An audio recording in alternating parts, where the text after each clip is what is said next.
And welcome to the Pixelated Sausage Show. Hi, how is everyone doing? Hopefully well. I am, of course, your host, Mark Kuznez. Hi. I'm here to talk about some games. That's pretty much it. I don't feel like anything too crazy has been going on in the periph. Thinking about content this, content that, what I do with this, what I do with that. I don't really know. But trying to reset, refresh, think about stuff and whatnot. And all that good jazz. Haven't started a new game. I did finish Star Wars Jedi Fallen Order, which I may have finished by the last episode. I cannot remember that. But that is done, and I have not started anything yet. I have a few potentials. Thinking about maybe some second runs. Maybe I talked about all this last episode. My memory. Blah, blah, blah. But I have considered finally starting the Outer Wilds. That is Wilds, not World. I'm interested in both. But I am leaning towards that because a fancy schmancy book is coming out soonish. Or not coming out soonish, but the order period for it will be ending, I think, next month. And then also Citizen Sleeper, because it sounds like a very potentially me game. But when I'm playing these games, especially with the move away from streaming, I want to make sure I'm in the right mindset.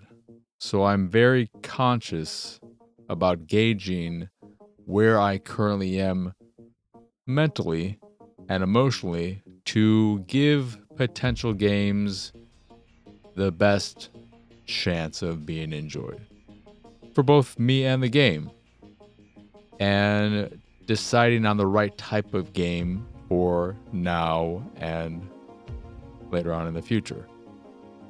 That's why I played Star Wars Jedi Fallen Order, for instance. I looked at it and said, this seems like a game that I want to play and will have a good time with now. And it was mostly that. You'll have to wait until those episodes come out much later. Currently going through the golf story 3-parter. So there's one more episode of that left. And then after that, I believe it is Riders Republic, followed by Marvel's Spider-Man, Miles Morales. And then we'll get to the Fallen Order episodes. Speaking of games, before I start going off on tangents like I do, today's episode, I will be talking about Cryptmaster, Last Time I Saw You, Predator Hunting Grounds, Starship Troopers Extermination, Dagon Complete Edition, 63 Days, and Rogue Sentry. And I'm going to try again something I've done here and there sporadically. I think I've never done it 2 episodes in a row. But I will be starting each little preview, whatnot, with the Steam description. So, to give you an idea of what the game is, directly from the mouth of the developer / publisher. I'm not sure who picks that out, but that is that.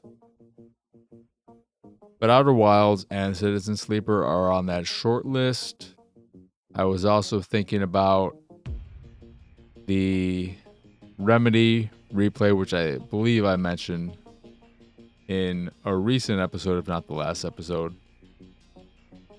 But I've also been considering some big ones. Something like a Witcher or even a Baldur's Gate. I was considering Baldur's Gate 3 or Persona 3 Reload as potential next games. And also, I just remember now, because of the recent Dragon Ball Z Infinite Burst. I don't know what it's called, but given the popularity of that, the overall reception it's gotten from critics and especially fans alike, selling 3 million copies in its first 24 hours, which seems very impressive for that type of game. In my eyes, I'm not really sure, but I think that's quite good for an anime fighter, even if it's Dragon Ball. And I'm curious if Dragon Ball overall is the most popular anime. One Piece is the most prolific just from a sheer number standpoint, and that it is a singular series. And even with that, I still think it doesn't have the most episodes, I don't believe, because there are those, not Detective Conan. Detective Conan might have a lot, but I think that's more movies maybe. But there are those family anime that have been going on for 40 or something years that we don't watch, but are just staples that have kept going because they're pretty lo-fi in terms of the art, and I'm sure don't cost a lot and more than make their money back. But One Piece is currently at episode 1222, somewhere around there.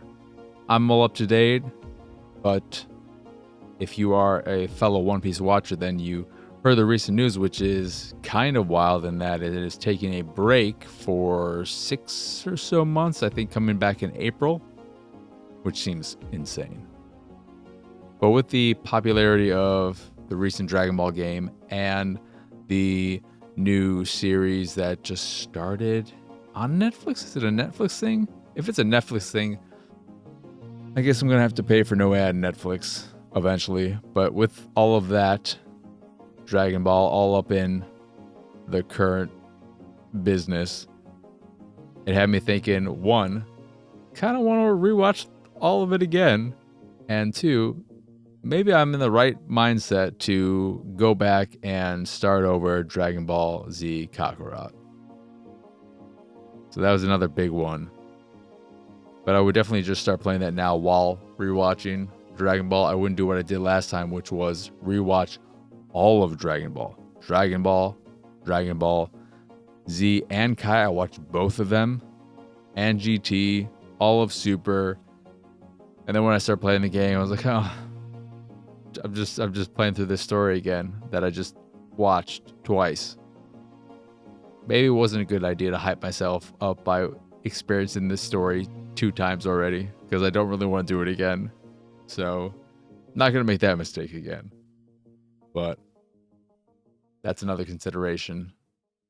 And then I was thinking, hey, what about other anime stuff? I could do that One Piece, not World Seeker, because I did that already, but it was, I forget, but the turn-based RPG one. Or I could do not anime related in that it's not being adapted from an anime. And of course, anime mostly are adaptations of manga. But that Asura's Wrath. I was saying Astral. Well, Astral Train is also anime shit, but thinking about anime now, I really want to play that Infinity Nikki game, which I think is going to be a free-to-play thing when it comes out. Play that on a PS5 Pro, because I don't believe an Xbox version is coming out maybe ever. But I would play it on Xbox if it existed. Those are some of those thoughts and whatnot. So let us just get on to what I've been playing. Does that sound good to you? It's finally hoodie weather here in the city of Chicago, which is nice. I had to finally turn the heat on, which is, it's okay. You trade AC for heat, wibbity-doo-dah. Get to use the fan still at times, because in my room, with everything running all these electronics, it can get a little hot. But that's all fun and good.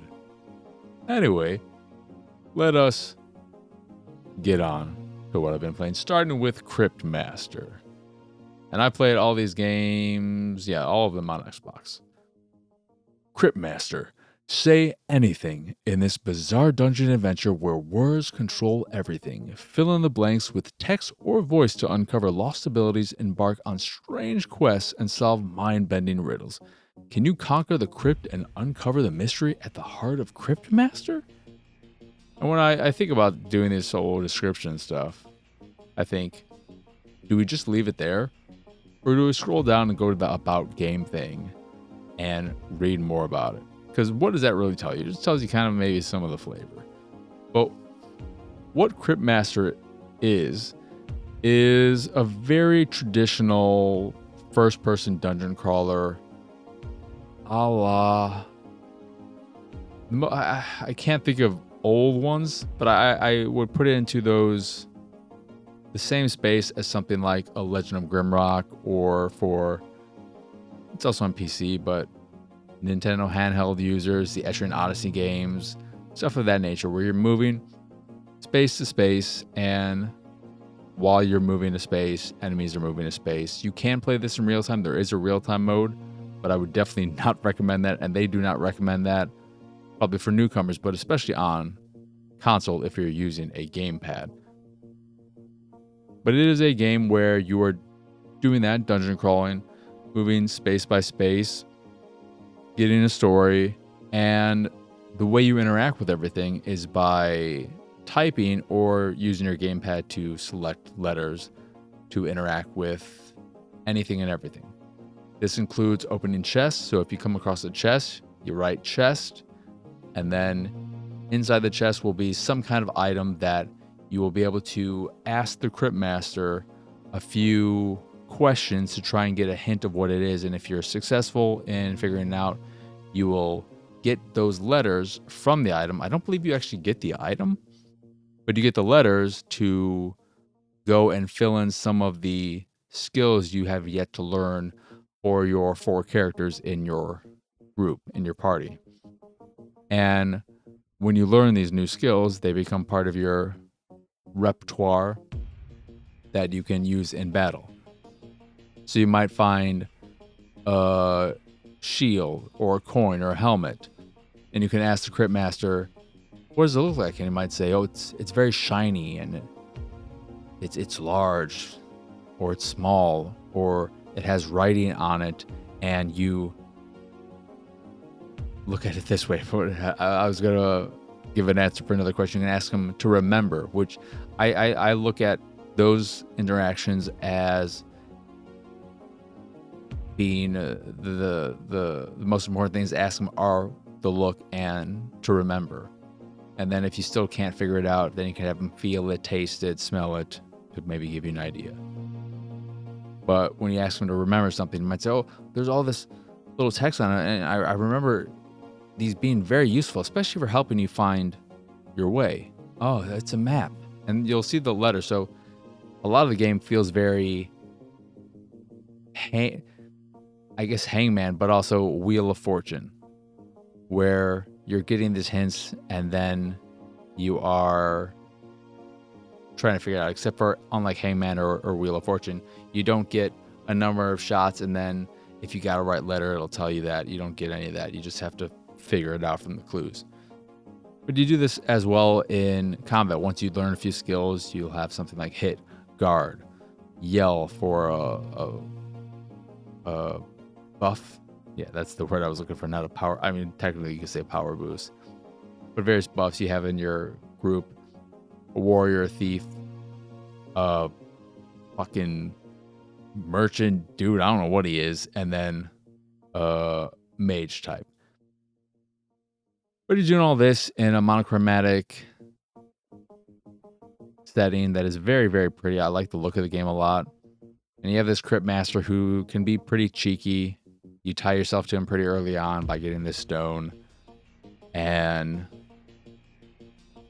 the save points are these altars that you destroy, and your first interaction with them is funny because you meet this lady spirit and you destroy it in however way you want to destroy it. And the Cryptmaster's like, oh, be real nasty or whatever. And I took a shit. I just said poo, and I guess I took a shit on it, and she was not happy with it, but it was amusing. It's a fun game. I like it. I really love games that incorporate typing in some way. I never played Typing of the Dead, but I'm assuming I would really, really like it. But that in lies the problem of it on console, is that with the gamepad, it's cumbersome as you would expect. And without a keyboard, I just can't really fully recommend it. I would say if the game sounds interesting, to pick it up on PC. However, that's what I would usually say. If you have a keyboard that you can easily detach, or you have an additional keyboard, or you already have a keyboard for your console, this is one of those games that has keyboard support on console, at least on, I'm assuming on PlayStation. I don't know if they have that same setup, but on Xbox, it has, I guess, mouse and keyboard support, but it has it there. I didn't get a chance to try it because I do not have an extra keyboard, and the one I currently have, I guess I could wire it up, but I've never tried it. I have my wonderful HHKB professional hybrid. It's the greatest keyboard I've ever used. I love it so much. It's so beautiful to look at and so wonderful to use. Probably the greatest recommendation Enchi's ever given me. I'm trying to think what other stuff there is, but he would probably agree as well that of the things that we've either helped ourselves in purchasing or convinced ourselves, tricked ourselves into getting, this is the best. I love this fucking keyboard so much.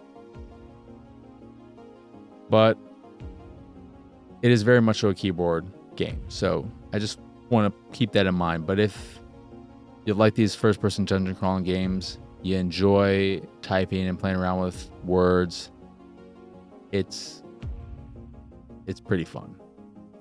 It does make it a little bit easier on gamepad by having it give you this small list of basically when you learn skills and you type in the first letter, they'll pop up there so that you can quickly use your skills, but it still is ultimately finicky with a gamepad, with a controller.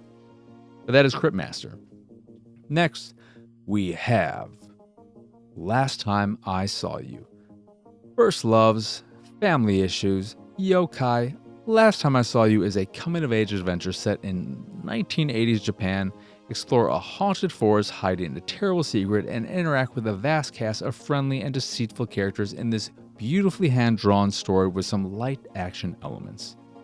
So, this is a side-scrolling platformer with, as it says, some slight, mild, very low-key action elements that are not a significant part of it, which is why I wouldn't call it an action platformer. It is very much so narrative driven. You have this small little slice of this town that stylistically and vibe-wise reminds me so much of, and I can't remember the name of it. I know Enchi loved it. I think it's from last year, not to constantly bring up Enchi, but it was that side-scrolling adventure puzzle platformer game where there was some kind of ability and a lot of people were moved by it, but I was very bugged by it because there was some stuff where you had to, I think, get a cat out of a tree and you had to do all this fucking busy work. It's like, okay, go do this for this person because you need to get some cat food so that you'll lure the cat out of the tree. So you gotta get the cat food from this person, but that person wants you to do this for this other person, and then this person wants you to do this thing, and it just had this fucking domino effect of shit that I had to do. And then it was just some bullshit when I realized what my power was and we wanted to see a movie and it was too late or something, I just looked at it all and I said, you have this ability and you made me do all this shit for fucking nothing. We could have gotten the cat out or whatever it was. I can't remember the exact situation, but could have done all this so fast if you just let me do it this way. But no, I had to do this fucking gamey way so that you could move the story. I was like, fuck you.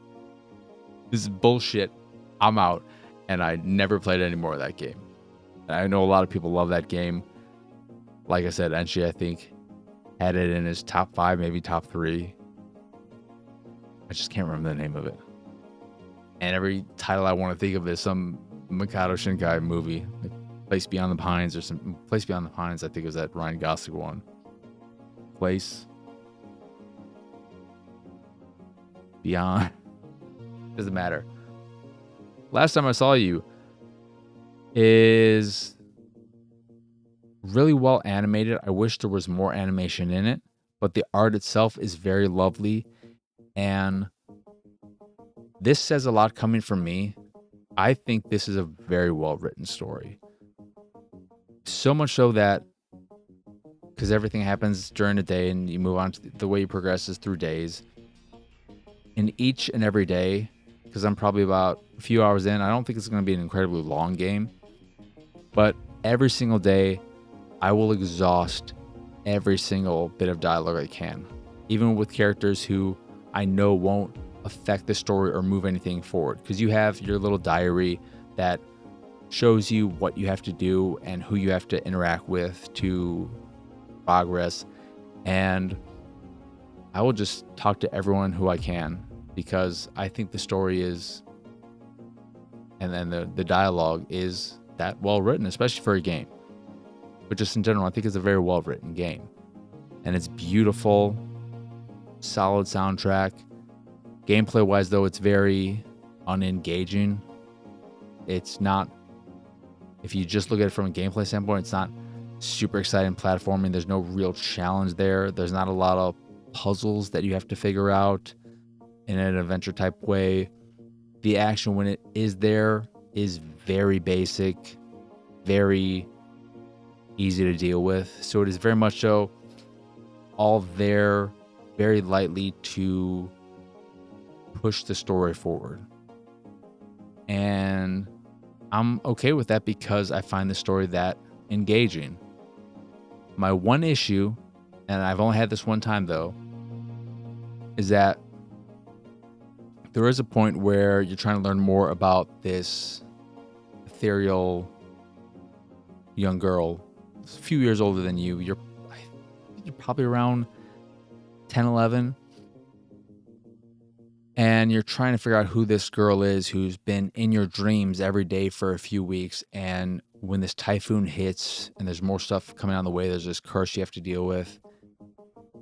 During the typhoon, she saves you as you're making your way outside to the auditorium.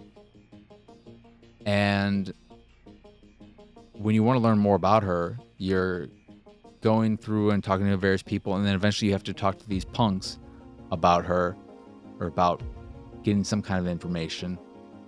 And what you can do is either give them this occult magazine to spark some memory or steal some sake that's been left, that has been, what is the word I'm looking for?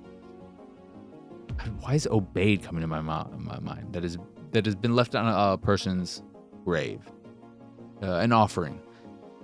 And what I don't like about that choice is that I was 100% against taking the sake because I was not going to steal an offering. They even talk about like, oh, you want to be cursed? You want this? That's not a good thing. And I didn't want to do that. However, the occult magazine is too much money, and the only way to get enough money for it is to steal money offerings from other graves. And I was just like, so I have two choices here, and both of them are shitty. I can be a shit multiple times, or just, I was like, man, I ended up getting the magazine, but I was not happy about it. I was trying to find, I was going back and forth, And eventually I had to look it up because I didn't even interact with the other. I didn't interact with the graves to know what would happen because I saw that there was an interaction thing, and I only interacted with the ones that didn't have that there's an object here to get some flavor text, some flavor, and so I didn't know what was on all those other ones because I didn't want to accidentally take something that I shouldn't take. So I went back and forth for maybe 10 minutes. I'm like, fucking, how do I progress? Can I just not? I don't want to do this shit, okay? I don't want the magazine. I don't want the sock. Can I just ignore this part of the story? You can't, because I looked up a video of a walkthrough, and then I found out, oh, you get money that way, and I was like, fuck. So I didn't like that. But other than that one specific example, really like the game. I really like the story, and I will be finishing it. So that says something.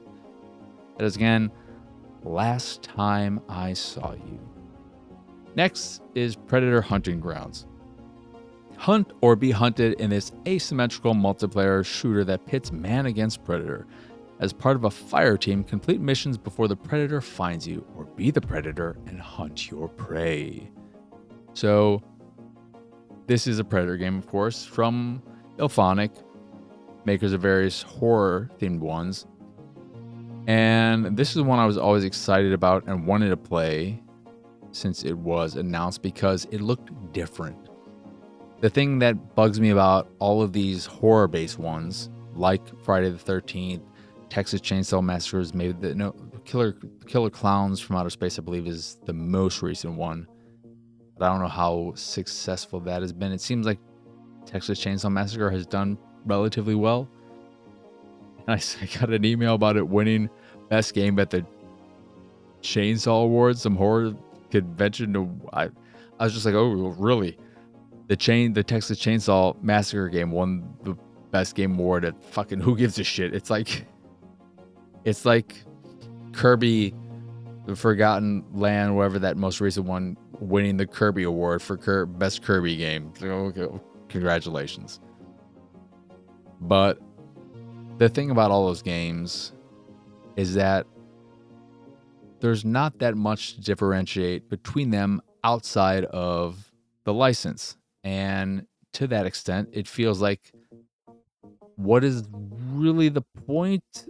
Unless you just fucking play Dead by Daylight. It's not my thing, but it's got all the licenses and even ones that don't make sense, like Tomb Raider. I don't know why that's in it. Fucking whatever.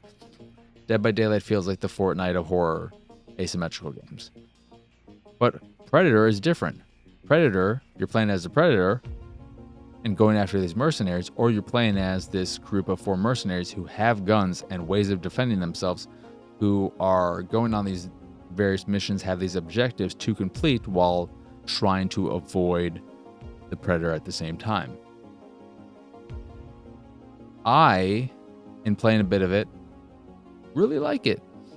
I had a pretty good time with it. It's still a little bit janky. And then the reason why I'm talking about it now, you may say, well, that came out forever ago. It finally came out on Xbox, which is what I was waiting for. I said to myself, I don't know if they were open about it early on, but I looked at that game and said, this has got to become an Xbox eventually. Took a while. But I really like it because it is different. It feels unique. And that already is a big win in its favor. I played a little bit as a predator and as the mercenaries, and surprisingly, I like playing as the mercenaries more. The most surprising thing about the game, though, is that I think it feels pretty good as a shooter. I was expecting the shooter to be kind of mid, but I thought it felt pretty good. And then moving as a predator is solid. The way you maneuver through the trees is especially good because it's very fluid. You just move forward and then you'll see highlighted areas, and you can specifically choose to jump at one, and you can slow down and take your time and be more methodical with it. But you can, if you're just moving forward and kind of angle the camera to look at something and you see it highlighted, it'll just automatically jump to it. There's a lot of customization for the Predator, which is, you get some cool looks in there. And it's just, it's a good time. The objectives are very simple. Might be maybe go to this base and kill these rebels, take out their leader, press this button, do something along those lines. Nothing too crazy. But you're doing all this again while the predator is also hunting you. And as the predator, you have various tools at your disposal, melee weapons, invisibility. You can have ways of making you make less noise of the like the clicking noise and all that jazz. But I like it. It's a game I will play more of, and maybe I'll report back on it later, because I think with the Predator it can be a bit finicky, and that's partially why playing as Mercenary, which is much more straightforward, it's a first-person shooter and it feels surprisingly good, is more fun now. But I think when you can put more time into the Predator and get a feel for how it works and get around some of the quirkiness that is maneuvering as him, because it's clear when you're playing against a Predator that is a seasoned veteran and someone who's new to the game, because the newcomers will just fall down, and then they'll attack somebody, and then they'll uncloak, and you just put bullets into them, and it's like, well, that was nothing. And when you take down the Predator, they'll initiate their self-destruct, and then you have to get out of that current range to make sure you don't die and win. But I enjoyed what I played of it. That's again Predator Hunting Grounds, now available on Xbox. Next is Starship Troopers Extermination. Starship Troopers Extermination is a 16-player co-op FPS that puts you on the far-off front lines of an all-out battle against the bugs. Squad up, grab your rifle, and do your part as an elite deep space vanguard trooper to take back planets from the arachnid threat. I had no idea there was this whole name to them. Deep Space Vanguard Trooper, I didn't know they had that name. So, I played a bit of this. There is a single-player campaign that is very, very light and basic and feels old as hell. It does not look good on console. And the reason why I'm talking about is that, again, is finally made its way to consoles. I think it was in early access for a while and hit 1.0. It does not look good on console. I was playing in performance mode, so maybe there's a significant degradation, because there are instances where a game in graphic and performance mode, the varying quality is more significant than other ones. But it did not look good. It looked like it looked like a 360 era game, which is rough. And then in terms of play, it felt all right, but some of the weapons are kind of unusable.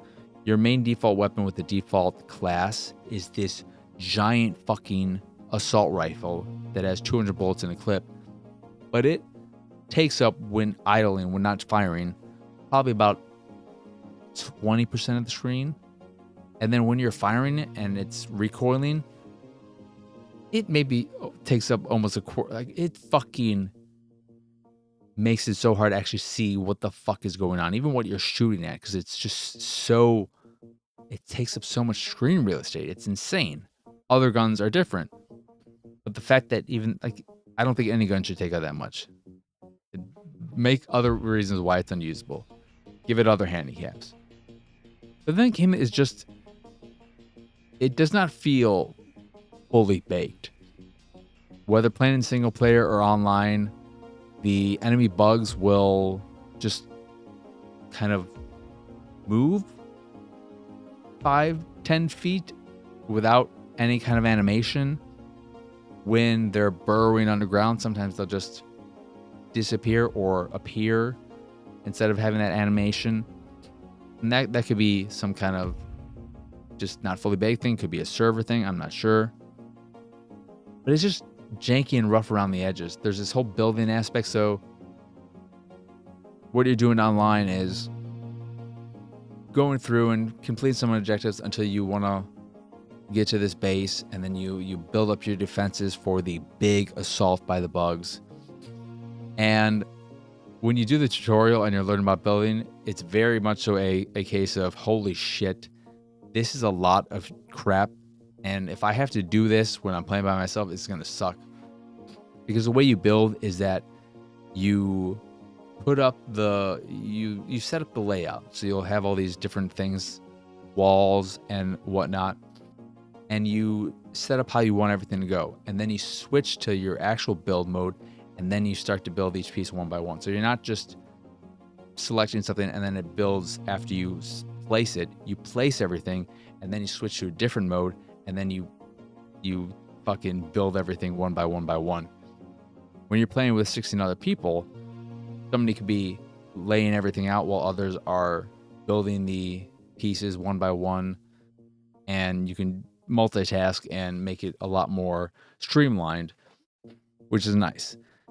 And when you are playing with all these other people and getting into these large scale battles, it's kind of fun from just hey, this is like the fucking movie. And Starship Troopers is a fun movie and it's kind of cool, but I think it needs a bit more time in the oven. So I would say hold off on it for now and wait for a few updates. Maybe pick it up around Black Friday if you're a fan of the franchise. But right now, it's just a little bit too rough. That is, again, Starship Troopers Extermination. Next is Dagon Complete Edition. Face unspeakable horrors, succumb to madness. Welcome to a free demonic narrative experience inspired by H.P. Lovecraft. So I guess this original version, base story, was free on PC, and then they had paid DLC, and on console they released a complete edition with all the DLC and an exclusive DLC for consoles. This is a short story by H.P. Lovecraft that I've never read, because I've never read any of Lovecraft's works. I would like to at some point, but because why this game exists and other things and whatnot is because he's been in the public domain for a very long time. So I look at all these various collections on Kindle or Audible, and I think to myself, well, which one is the one to get? Which one do I know had a good editor and I'm not going to be reading something that's poorly formatted or has typos or whatever? But I know Lovecraft and all of that,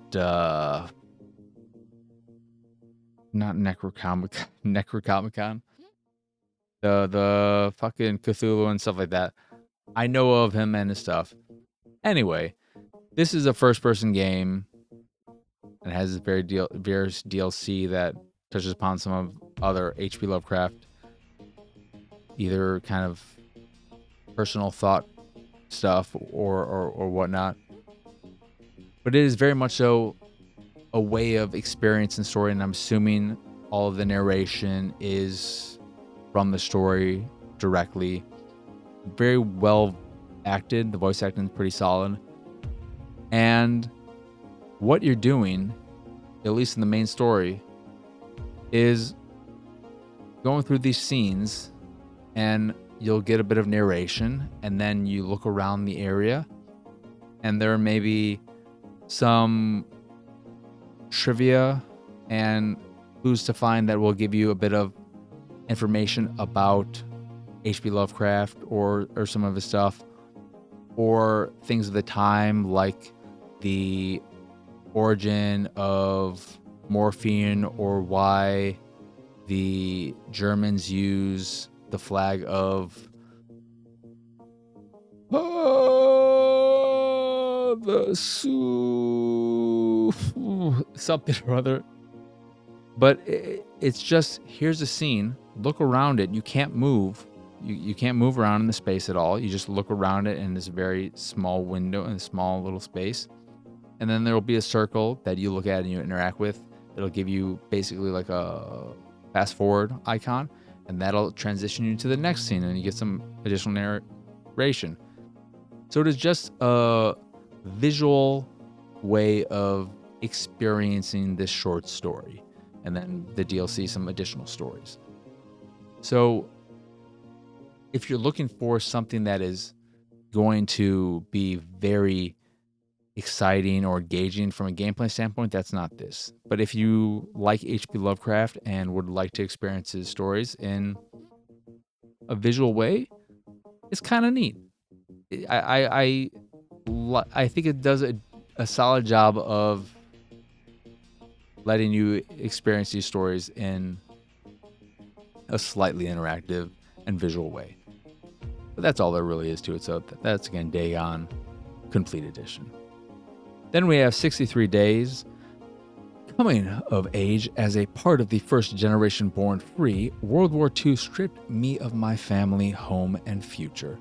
Now I'm left with only one choice, to get my revenge and independence or die trying. The odds are against us. Will our tactics, stealth, and teamwork be enough? This is a real-time strategy game, and I don't need to spend too much time on this because unlike Cryptmaster, this is very much a mouse and keyboard game that does not have mouse and keyboard support on console. And like many real-time strategy games on console that only have gamepad inputs, it's just very finicky and cumbersome. And I played it for a bit, and I could not deal with the controls, which is a shame because I think the story that I did get to experience in that little time was somewhat interesting, and it looks good. It runs well. The voice acting's good. The production value and all of that is there. It just doesn't feel that great on controller. And I'm sure if you're someone who's played a lot of these games on console with a controller, you'll have that muscle memory. You'll be used to it. And after a while, if you don't, you probably can get used to it. But I don't play enough of these games on console to have that kind of muscle memory. So for me, it's just, if you're not streamlining in a way that feels good right off the bat, you're gonna lose me, and I think potentially a lot of other people as well. So that is something I would say maybe check it out on PC, or your mileage will vary on console. There is a demo on PC, so you can try that out. Ooh, my mouth's getting dry. Thankfully, we only have one left, and that is Rogue Sentry. Rogue Sentry is a difficult twin-stick adventure shoot-'em-up about a Sentry droid who turns rogue to save humanity. So this is a monochromatic, 2D, over-the-top type of very simplistic game that looks like it could have been. It's too fancy for Atari, but somewhere in that Atari, the spirit of an Atari game. But I really like the way it looks, and it is a challenging game where it has kind of some Metroidvania-ness to it. You're navigating this area, getting things and new abilities and some items as you're progressing through it, moving from room to room, and you'll have save points that are spread out pretty generously, but you can take only a few hits at the start, and when you enter a room, there'll be a certain number of enemies. Take them all out to move on to the next area. You'll hear a little chime when you do that. But one of the things that makes it a little bit extra challenging is that it is this monochromatic black and white visual style, so that when you enter these rooms with a lot of enemies, there will be a lot of things going on, and it can be hard to. It could get very, very busy, and it's a surprisingly challenging game. But I played it for maybe an hour, and was surprised. One, I was surprised by how meaty it was, and surprised by how much fun I was having with it, despite the challenge. The one tricky thing about it is that you don't have a map at the start. I haven't found it yet, so I have to remember, oh wait, there was that thing over there. Okay, so I'm gonna have to go this way, and then you go and you travel around and you move around, find a new save point and a new respawn point. And then you're like, wait, where was that thing again? So it can get a little easy to get lost. But I think it's let me check on Steam. I think it's only like an $8 game. Yeah, $8. I think in particular, it's a very good handheld game. So I'm assuming it's on Switch. I would say this is probably a very solid game to pick up on Switch or the Steam Deck. But I've been playing on my big TV and still enjoying it. But I think it's a game made for short bursts and handheld play. So look into it if that happens to be you. But, and that is again Rogue Sentry, right? Let me just make sure. Yeah, Rogue Sentry. But that is it. So that will do it for this here episode of the Pixelated Sausage Show. Once again, I am Marcus Nez. Y'all can find me pretty much everywhere at PX Sausage. If you enjoy this here show or any of the stuff I do and what have you, you can support me and my nonsense over at patreon.com/PXS. There you can get access to a monthly Q&A, some fancy Discord roles, a private Discord channel, random drops on the Discord, and more depending on your tier. Or you could just support me if that is your fancy. That is, again, patreon.com/PXS. In addition to the Patreon, you can find links to the site, the YouTube, the Discord, and so much more over at pxsausage.com. But that is it. That is all. As always, thank you for watching or listening. I hope you enjoyed this here episode, and I hope you have both a wonderful rest of your day, a lovely rest of your week, and a wonderful weekend. But for now, adios. Arrivederci. Bye bye. The friggin' stupid Stream Deck's not activated. You screwed up everything. Thank you. God, you check some things and you don't. Bye bye.